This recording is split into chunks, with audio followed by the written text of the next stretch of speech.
একটা বড় গাছ দেখে এখানে আমার ঠেকাইতেছি। আমি যে একটা মানতেছি, ঈশ্বর মানতেছি, যাই মানতেছি, কিন্তু আমি তো সৃষ্টি বড় না স্রষ্টা বড়। আমি একটা জিনিস তৈরি করলাম, এইটা তো আমি বড়। তাহলে আমি আমার ব্রেন বুদ্ধি তো আমার বিবেক বুদ্ধি, আমি তো মানুষ হিসাবে তাহলে শ্রেষ্ঠ হলাম। আমার সমস্ত জীবের শ্রেষ্ঠ আমি একটা মাছের পুতুল বানাই হেরে গেছে, আমার কোনো ক্ষমতা আছে? তাহলে আমি মাসি ফেলে না, মাসি গাই লাগছে।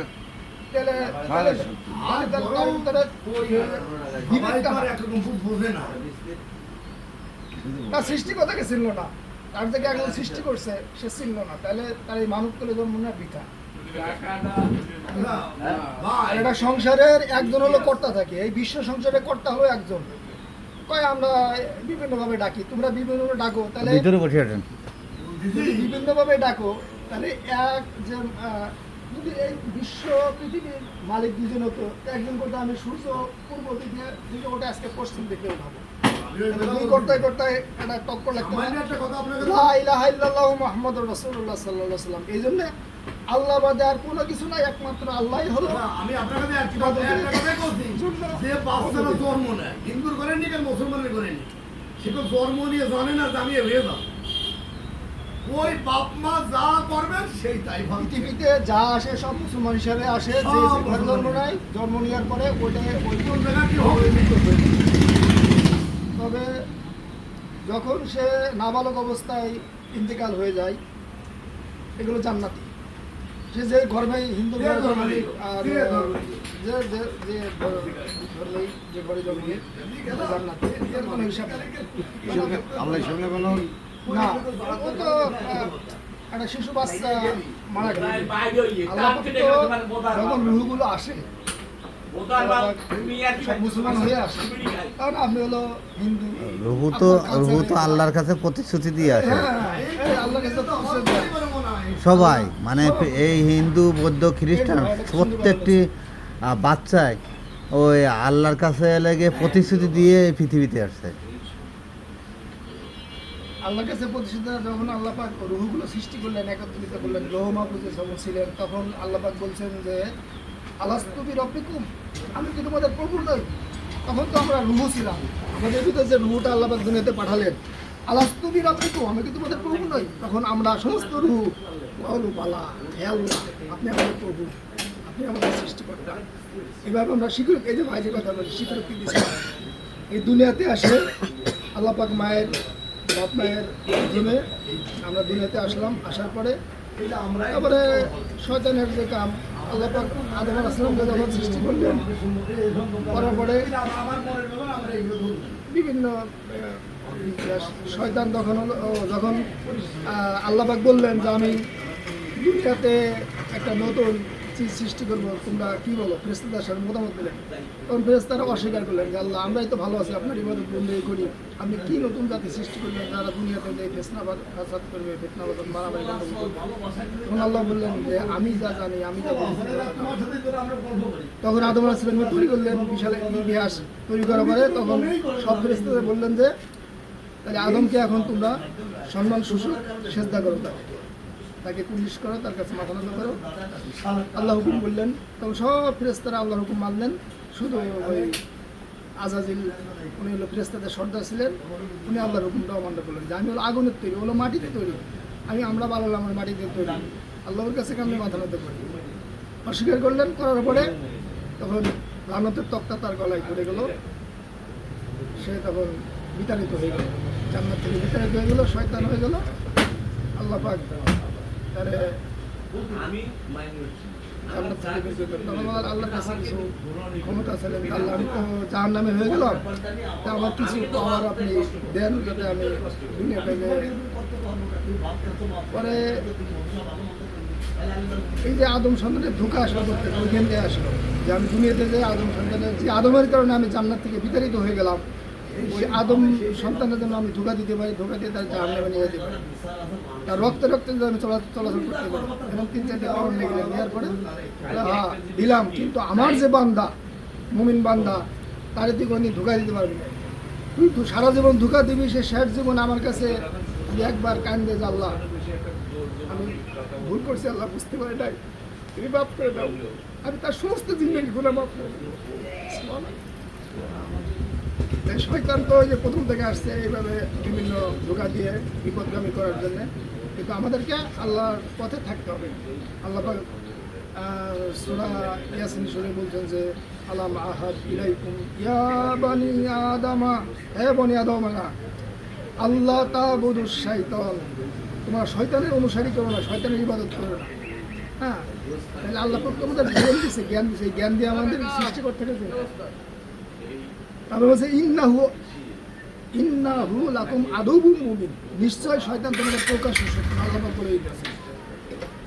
তাহলে এখন হলো মোট কথা, আমাদেরকে আল্লাহর পথে থাকতে হবে। আমরা হয়তো নামাজ, গরিব মানুষ 5 ওয়াক্ত নামাজ তো করতে পারি নাই, আল্লাহ বলে দেখবে যা বান্দা তোরে মাফ করে দিলাম, তুই চেষ্টা করছিস আমার মতো থাকছিস, আল্লাহ আল্লাহ মনটা হৃদয়টা দেখবে, কে কোটি কে বড় লোক আর চেহারা সুন্দর, আল্লাহ এগুলো কোনো কিছু দেখবে না। আল্লাহ দেখবে তার হৃদয়টা, আল্লাহ হৃদয় মনের উপরে বসে থাকে আল্লাহ পাক। তাহলে তো আবু জেহেল অনেক সুন্দর ছিল, অনেক বড় নেতা ছিলেন, হ্যাঁ বিশাল দাপট ছিল, আল্লাহ পাক তারে কবুল করে নিয়ে পছন্দ করেন। আর তখন ধরে বেলাল রাদিয়াল্লাহু আনহু ছিলেন কালো, নাকটা মুছা, চেহারা ভালো ছিল না, কিন্তু তার হৃদয়টা ছিল সুন্দর, কালো আপসি ছিল। আর আবু জেহেল মানে অন্যরকম ছিল, একটা নেতা মানুষ, চেহারা সুন্দর ছিল, সব কিছু, তার মনটা ছিল বাড়ি কোথায়, কোন জায়গায়? আমি মানে বেশ থাকি।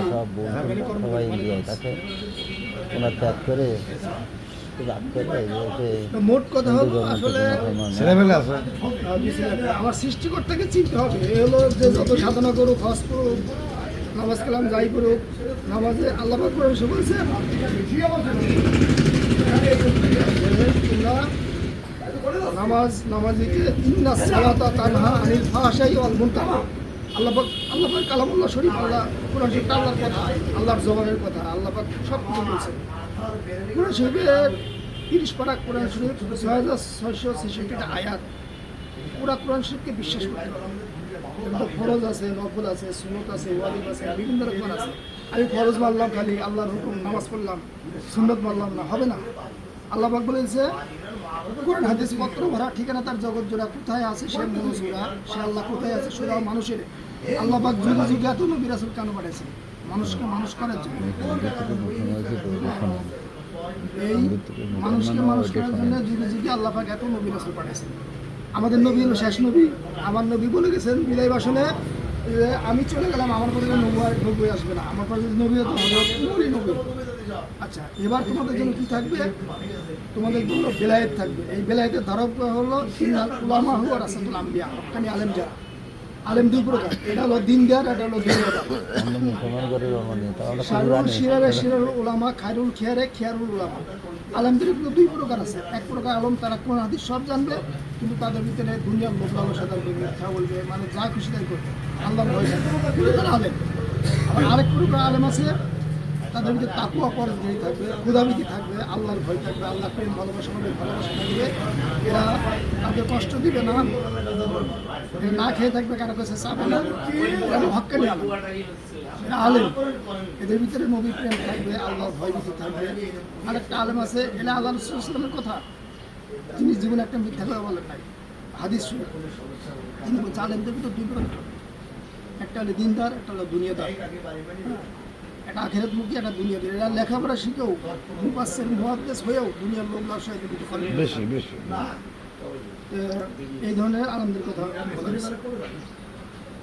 তাহলে এই যে মাঝে একটা কথা বলি আপনার, এই যে হিন্দু যারা ধর্ম করে, এই পৃথিবী উঠোয় ওর খাবার দেয় না, ভাইও তো হিন্দু ধর্ম থেকে মুসলমান হয়েছে, সেই জন্য করছিস এটা আমি, যে ওই ধর্মের বিরুদ্ধে কিছু নাই তাদের। এটা আপনি কি বোঝেন? মানে আপনি তো আমাকে চাইতে আদেশ করেন, একজনের কোরআন শরীফ বলেই দিছে যে ইন্নাদ দীনা ইনদাল্লাহিল ইসলাম। আল্লাহ পাক ঘোষণা করতেছেন তবে আল্লাহ পাক এটাও বলছেন যে আল্লাহ সাল্লাম বলছেন তোমার প্রতিবেশী যদি বিধর্মী হয়, হিন্দু বৌদ্ধ খ্রিস্টান যাই হোক, তোমার প্রতিবেশীর সাথে অসৎ ব্যবহার করতে হবে না। সে যদি না খেয়ে থাকে তোমার ইবাদত বন্দি আমি কবুল করবো না, আল্লাহ পাক কবুল করবেন না। তোমার প্রতিবেশী সে যেই হোক, মানুষ আল্লাহ সৃষ্টি, যে ধর্মের হইতে থাকে সাহায্য করতে হ্যাঁ, এটা আল্লাহর আইন। আল্লাহ রাসূল সাল্লাল্লাহু আলাইহি ওয়াসাল্লাম ইন্না দীনা ইনদাল্লাহি ইসলাম, আল্লাহ বলেছেন একমাত্র মনোনীত ধর্ম হলো ইসলাম, পৃথিবীতে যত ধর্ম থাকে আল্লাহ নিজে ঘোষণা করেছেন। কিন্তু কোনো ধর্মের উপরে মুসলমান ওই ব্যক্তি যার জবান থেকে, হাত থেকে, অন্যান্য সমস্ত মানুষ না, সমস্ত প্রাণী তো নিরাপদে থাকে।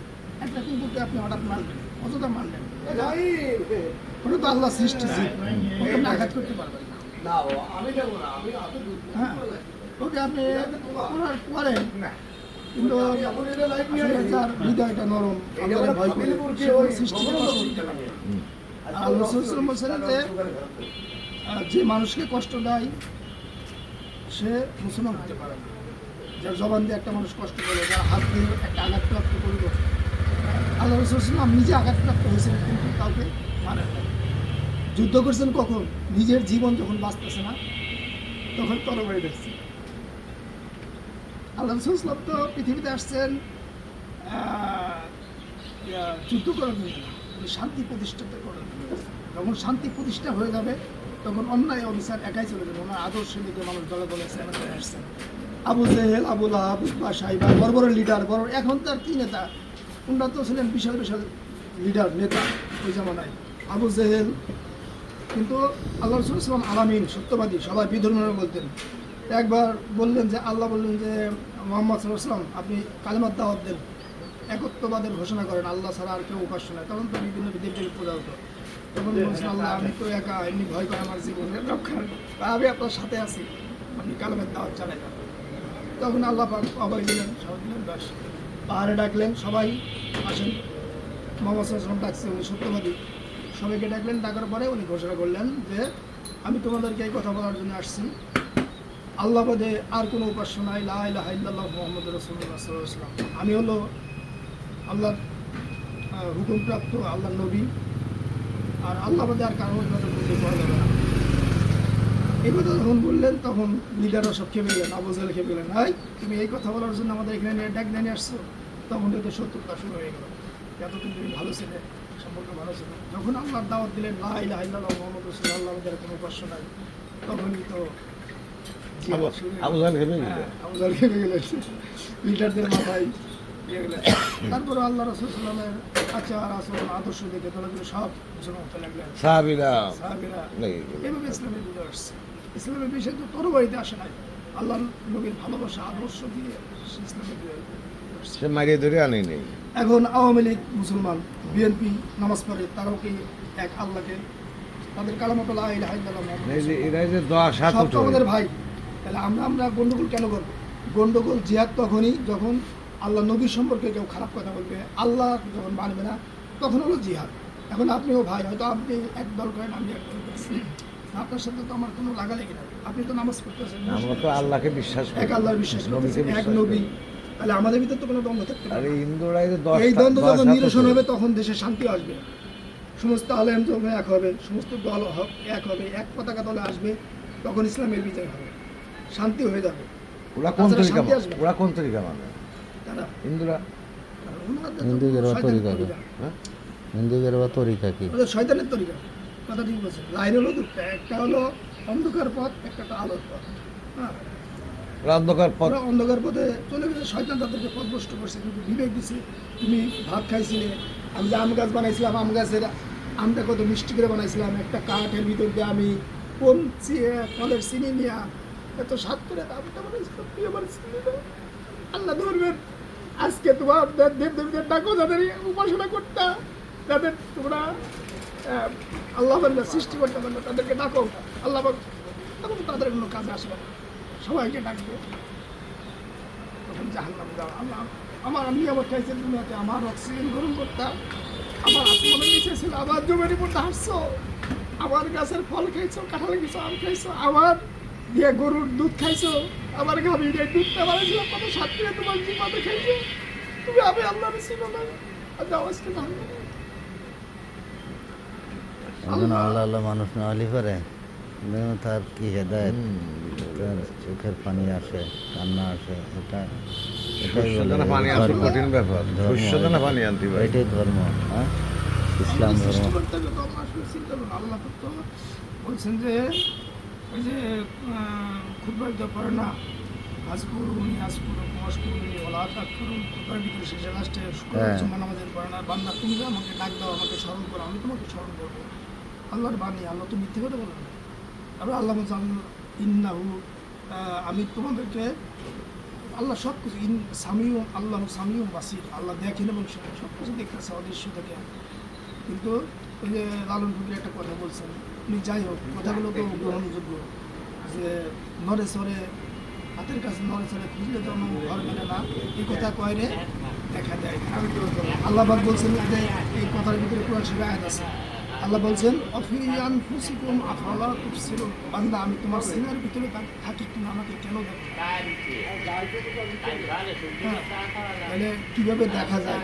আমি যে কোনো একটা লাইনে, এই যে একটা উস্তাদ লেখাপড়া শিখে মানুষ, শিক্ষক থাকে না, আল্লাহকে পেতে হলে আল্লাহ রসুলের মহব্বত ভালোবাসা আনতে হবে, একজন ভালো মানুষের কাছে যেতে হবে, উস্তাদের কাছে যায়, কীভাবে আল্লাহকে পেতে হবে ওইভাবে আল্লাহকে পেতে হবে। ভাই ফ্যামিলিতে আর কারোর এই লাগে এই পথে আনা গেল না, না? দোয়া করছি আল্লাহর কাছে, কান্না করছি, তারপরে আসলে হৃদয়তের মালিক তো আল্লাহ পাক, আল্লাহ পাক দেখান হৃদয়ত করে এটা আল্লাহ পাক ফ্যামিলি যে মানে আমাকে- এই যে ছেলে মেয়ে স্ত্রী ওরা হয়েছিল হ্যাঁ, না? তারা তো কিন্তু আমার সে বাপ তো মা ভাই ওরা, সে তো ধর্ম তো আপনার ভাই টাই ছিল? আমরা চার, আপনি চেনেন নাই? আমার বোন নিয়েছি বগুড়া রত্না, বড় বোন সবার, তারপরে ভাই, তারপরে আমরা চার ভাইয়ের ভিতরে নিয়েছি। ও তাহলে একটা বোন তাহলে দেশে আছে, হ্যাঁ, বড় বোন বগুড়া রত্না, নট বগুড়া, এটা হলো অমূল্য বিজয় ডাক্তারের ভাস্তিরা। যোগাযোগ আছে বোনের সাথে। ও বাড়ি বাড়ি এই জায়গা আপনার? তোকে মাঝেই বাড়ি না খামার ফাড়ার, এই যে নিশান মার্কেটের পিছনে আমাদের এই পুরা হ্যাঁ। এই রাস্তা থেকে তা আপনি কি চেনেন নাই? না। আমার বাবারও দুই চিনবেন মনে হয়। আমার বাবার নাম ছিল ননী গোপাল। আমার বাবা হলো সাধু ছিল, লম্বা লম্বা চুল ছিল, সাইকেলে করে আইসক্রিম বেঁচে বেড়াতো।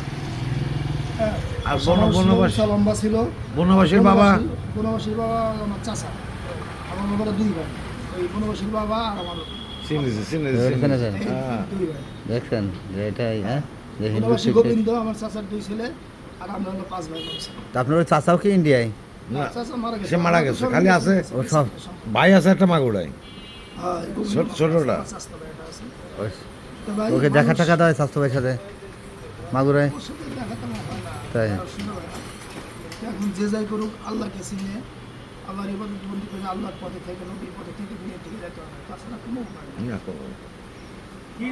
যা কবি বলছেন, কি নিয়ে দাঁড়াবো আমি, ও গো প্রভু দয়াময়, শূন্য এই অধমে তুমি সঞ্চয়। আল্লাহ, কি নিয়ে তোমার সামনে দাঁড়াবো? আমার মাশাআল্লাহ, চিন্তা নেই। আল্লাহ। আল্লাহ দয়া ছাড়া কোনো উপায় নাই। আল্লাহর পথে থাকতে হবে, নামাজ কালাম যতটুকু পারেন করতে হবে, ঠিক রোজগার, আর আল্লাহর দয়ার দিকে চাইতে হবে। আপনি হজ করছেন, আমি হজ করছি, মানুষ আমার হাজি কয়, এই রিয়া অহংকার যদি আপনার ঢোকে, হজ আপনাকে জাহান্নামে নেবে। জানলাম না, হ্যাঁ, বাস। হজ কবুল হয় নাই, আপনি লোক দেখানো হজ করছেন, আপনি নামাজ পড়েন, লোক সমাজকে দেখানো। দেখাতে তুমি যে নাম করো, যে নামাজ, সে নামাজ হবে না, তো পরের কাজ। আমি নামাজ পড়ি 5 ওয়াক্ত, মসজিদে মানুষ দেখে আমার মুসল্লি বলে 5 ওয়াক্ত নামাজি রে, ভিতরে অহংকার রিয়া, এই নামাজ আল্লাহ নেবে না। আল্লাহ পাক এই জন্য কোরআন শরীফে বলে দিয়েছে, দানা অহংকার থাকলে হবে না। ফাওয়াইলুল লিল মুসাল্লিন আল্লাযীনা হুম আন সালাতিহিম সাহুন। আল্লাহ পাক বলে দিয়েছেন যে ওযু করে যায়া আমার সামনে যায়া বিটলামি করবে, যায় নামাজে খাড়া হলে মনের মানুষ দৌড়ে চলে, হ্যাঁ, আজাজিল হাসিয়া বলে জাহান্নামের খুল্লি ধার, হিসাবে নামাজ পড়বি আর কতবার হিসাবে নামাজ পড়ে আল্লাহর সামনে দাঁড়াই, মনটা থাকে এই দিকে ব্যবসায়। এই জন্যে লা সালাতা ইল্লা বিল কলব, হুজুরি কলব ছাড়া নামাজ হবে না। লা সালাতা ইল্লা বি সূরা ফাতিহা, সূরা ফাতিহা ছাড়া নামাজ হবে না। হুজুরি কলব ছাড়া মানে একত্ববাদ, একাগ্র চিত্ত। আপনি যখন আল্লাহর সামনে দাঁড়াবেন, তখন আল্লাহ আপনার সামনে থাকবে। আপনি খেয়াল করেন, নামাজের খেয়াল হলো যে আপনি আল্লাহরে দেখে দেখে আল্লাহরের সাথে দিয়েছেন। যদি না তা না পারেন, আল্লাহ আমাকে দেখতেছে, আমি আল্লাহ পৃথিবীর চরণে সেটাই দেখতেছি। এ হলো নামাজ, দিদারের নামাজ, এ হলো একাগ্র চিত্ত, সঠিক নামাজ। আমি নামাজে দাঁড়ায় যদি বিভিন্ন কল্পনা মানুষ করি মরে গেলে চোখ কান সব ঠিক থাকবে, চোখের জায়গা চোখ মুখ সব ঠিক থাকবে, তার মূল্য কি? ওই যে ভিতর থেকে যে চলে গেল